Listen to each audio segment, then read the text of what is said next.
오늘은 김광석 한양대 겸임교수와 함께하겠습니다. 네, 교수님 안녕하십니까? 네, 안녕하세요. 네, 경쟁력 리포트 보시면서 이렇게 끄덕끄덕 하셨는데 네. 잠시 뒤에 여쭤보기로 하고 엔저 얘기부터 하겠습니다. 네. 엔화 가치가 급락하고 있습니다. 8년 만에 기록적인 엔저, 뭐 슈퍼 네. 엔저 이런 제목들이 있는데 네. 그 폭이나 속도가 빠른 건가 봐요. 굉장히 빠릅니다.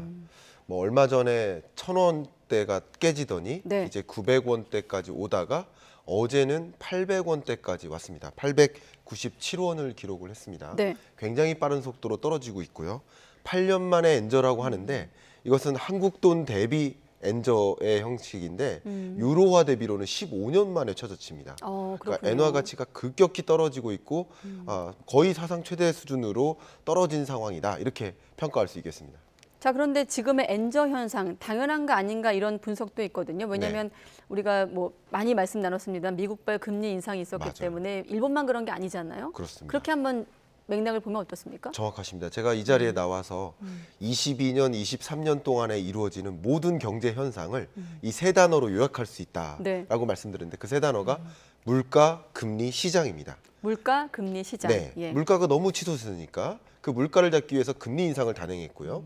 그것에 따라서 시장에 영향을 주는데 뭐 주식시장, 부동산 시장 여러 시장에 영향이 있지만 이번에는 외환 시장에 미치는 영향이라고 볼 수 있겠습니다. 근데 재밌게도 글로벌 인플레이션이 발생했어요. 그러니까 미국 같은 경우는 정점을 기준으로 9.1%까지 찍었고요.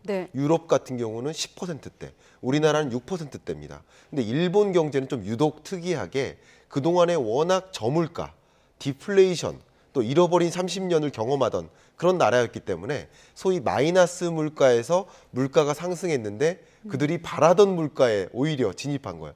드디어 디플레이션으로부터 탈출한 거예요. 결과적으로 미국은 이 고물가에 대응하기 위해서 고강도 긴축을 했고 우리나라도 이 고물가를 만나니까 고물가에 대응하기 위해서 금리 인상을 했는데 일본 같은 경우는 바람직한 그들이 꿈꾸던 물가가 등장하니까 3%대 물가가 등장하니까 굳이 금리를 인상해서 물가를 잡기 위해 노력할 필요가 없어요. 완화적인 통화 정책을 여전히 유지하는 겁니다. 그러니까 결국 금리는 돈의 가치인데 미국 돈의 가치는 강해지고 한국 돈의 가치도 강해지는데 상대적으로 일본 돈의 가치는 안 강해지니까 엔저 현상이 이렇게 나타나는 것이다 이렇게 평가해 볼 수 있겠습니다. 아시는 분들은 아시겠습니다. 뉴스 속에 재정 환율 이런 개념도 등장하잖아요. 네. 그러니까 달러화를 중간 매개로 활용해서 이제 통화 가치를 비교하는 건데 그렇습니다. 그걸 지금의 어떤 원화나 엔화 가치랑 좀 맞물려 설명을 좀 하고 나서 그래야 다음 얘기를 할 수 있을 것 같거든요. 재정 환율 개념도 있고요. 우리가 보통 달러와 바꾸는 그 과정에서 엔화를 또 중개, 매개하는 역할을 또 합니다. 그런 부분도 한 가지가 있고요. 지금 사실 이 엔저 현상이 나타나는 이유 중에 하나가 일본에 저축하면 혹은 일본으로에서 대출을 받으면 금리가 싼 거예요. 금리가 싸니까 일본에서 대출을 받아서 금리가 높은 데다가 저축하면 그것으로서 돈을 벌 수가 있잖아요.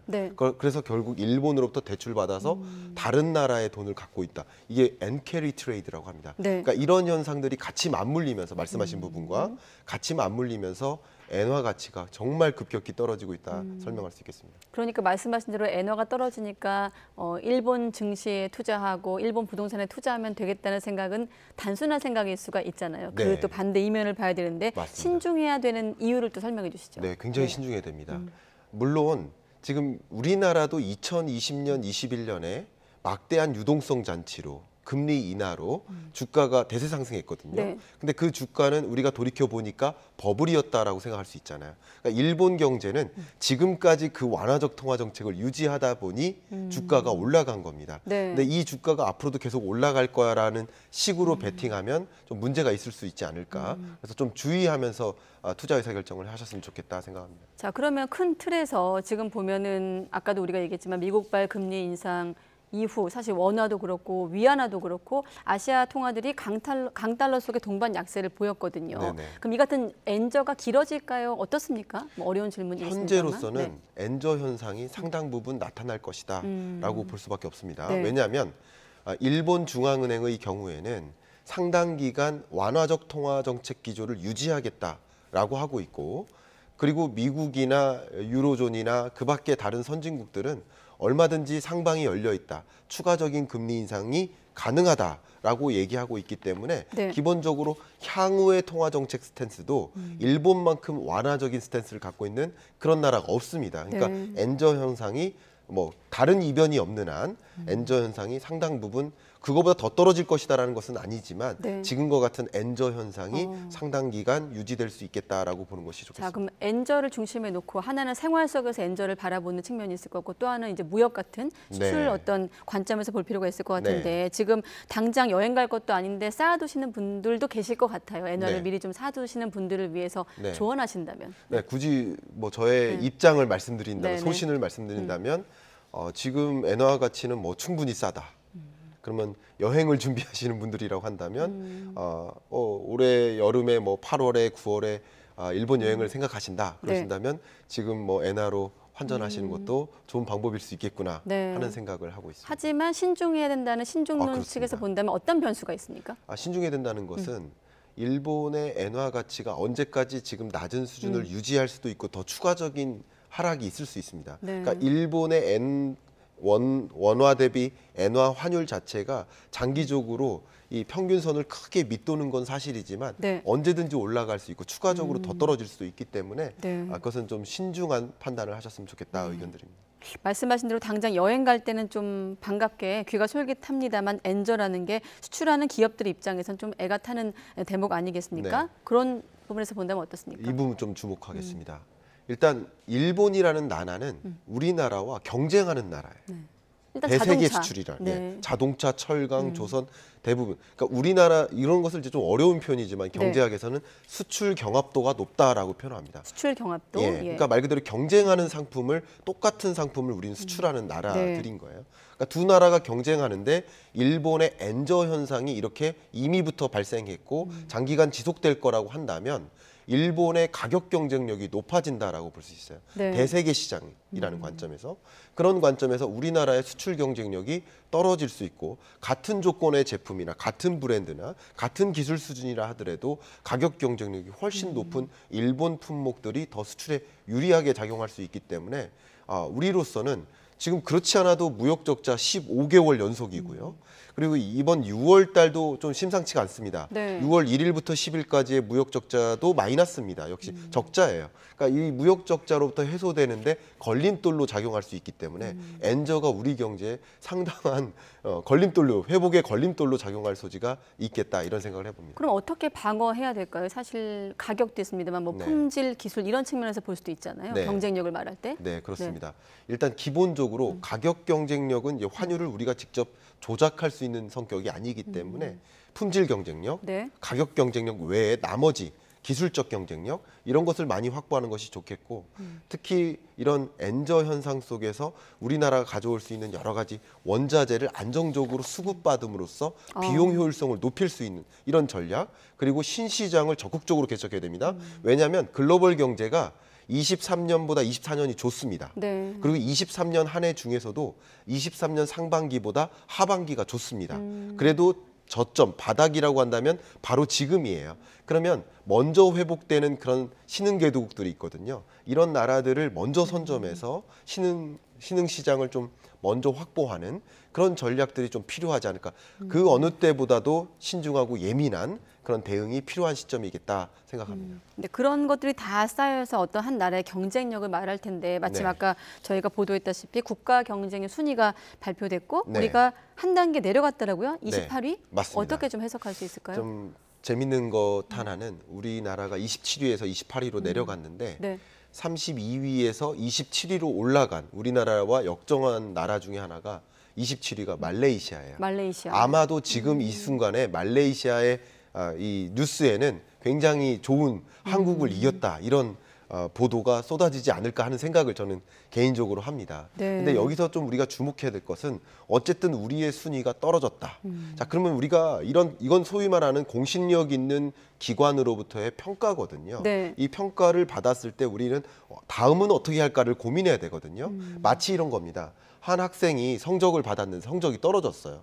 근데 이 학생이 시험 본 과목이 국어, 영어, 수학, 과학입니다. 근데 국영수 과 중에 어떤 과목이 유독 떨어졌나를 봐야 됩니다. 네. 근데 이 네 과목으로 말씀드린 것처럼 실제 종합 성적을 네 부문으로 나눌 수 있는데 하나가 경제 성과예요. 경제적 성과는 8단계나 올라갔습니다.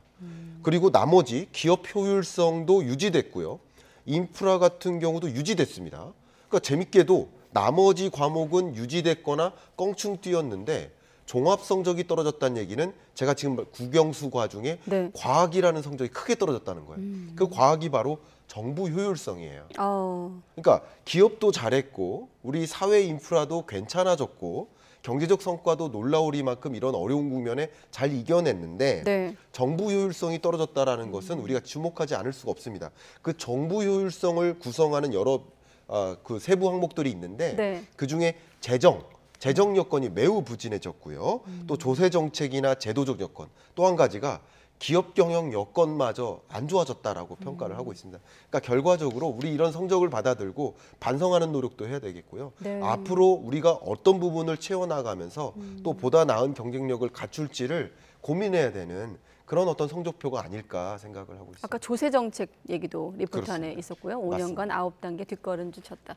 교수님이 자꾸 국영수의 성적 얘기하니까 요 며칠 좀 이런 수능이나 점수에 민감한데 오늘은 네. 경제를 비유하신 겁니다. 그렇습니다. 오해 없으시길 바라겠습니다. 예. 자, 어제 한국은행이 소비자 물가 상승률이 올해 중반까지 둔화하다가 다시 높아질 거란 전망을 발표했습니다. 네. 2%를 웃도는 물가 오름세가 상당 기간 이어질 거란 예측인데 교수님은 어떻게 예측하십니까? 예, 맞습니다. 우리나라 물가 상승률은 22년 7월이 정점이었습니다. 6.3%. 그리고 3.7%, 3.3%까지 나름 내려왔습니다. 혹여나 오해 없으시도록 네. 다시 한번 이 부분 강조하겠습니다.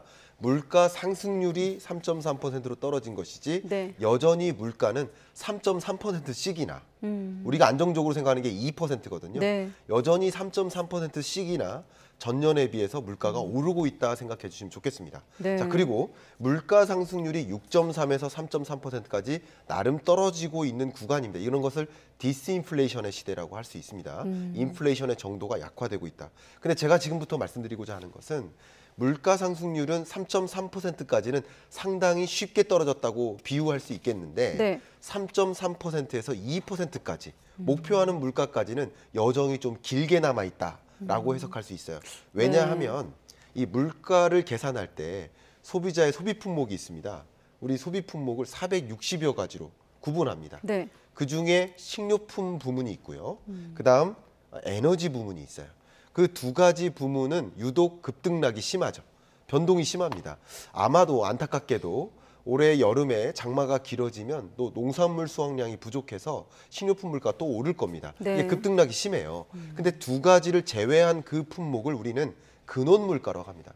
근데 근원 물가가 오히려 전체 물가 3.3%를 훨씬 상회해서 3.9%를 유지하고 있습니다. 자, 이 부분을 지목하는 이유는 근원 물가 상승률이 안 잡히면 기조적으로, 구조적으로 우리는 고물가 시대에서 빠져나오기가 어렵다라는 것을 상징해요. 그만큼 근원 물가가 잘 안 잡히고 있는 시대이기 때문에 근원 물가를 잡기 위해서는 금리 인하가 쉽지가 않은 것이다. 금리 동결을 상당 기간 유지할 수밖에 없는 입장이다. 이렇게 해석해 볼 수 있을 것 같아요. 그래서 하는 총재도 시기상조다 이런 표현을 그렇습니다. 썼군요. 근원 물가 상승률이 도저히 안 내려오고 있고 아직 2%라는 목표 물가까지 네. 부합하려면 멀었는데 당장 금리를 인하했다가는 다시 물가가 올라갈 수 있습니다. 그런 것을 막기 위해서라도 금리 인하는 사실상 생각하기가 어렵겠다 의견드립니다. 네, 그리고 이제 라면값 얘기 간단히 할 텐데 추경호 경제부총리가 사실상 라면값 인하를 좀 주문했다 이런 표현이 나오고 있거든요. 어떻게 네. 좀 평가하십니까? 라면 업계는 또 왜 우리만 갖고 그래 그런 분위기인 것 같아요. 네, 일단 실질적인 팩트를 말씀드린다면 지난해 이맘때 약 5, 6월쯤에 국제 곡물 가격이 역사상 최고치를 경신했습니다. 네. 그때 밀 가격이 국제 선물 시장에서 450달러 정도를 기록했습니다.